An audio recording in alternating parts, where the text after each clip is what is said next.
लातूर शहरात भाजपचे उमेदवार विद्यमान खासदार सुधाकर शृंगारे यांच्या प्रचारासाठी पंतप्रधानांची सभा होते।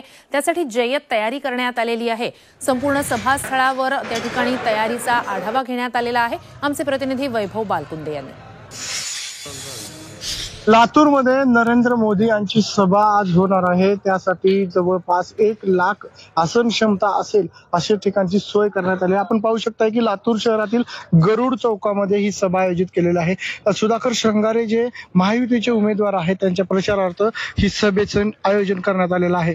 आपण जर पाहिलं तर प्रियंका गांधी यांची सभा 2 दिवसापूर्वी लातूरच्या उदगीरमध्ये झाली होती। त्यानंतर आता मोदींची सभा होते। त्यामध्ये आपण जर पाहिलं असेल तर प्रियंका गांधी यांनी मोदींवर मोठ्या प्रमाणात टीका केली होती आणि भाजपा सरकारवर टीका केली होती। त्यानंतर आज जे नरेंद्र मोदी आहेत त्यांची आज लातूरमध्ये सभा होते आणि आज नरेंद्र मोदी हे कोणावर टीका करणार, प्रियंका गांधीला उत्तर देणार का, हे आता पाहावं लागणार आहे। वैभव बालकुंदे, जी मीडिया, लातूर।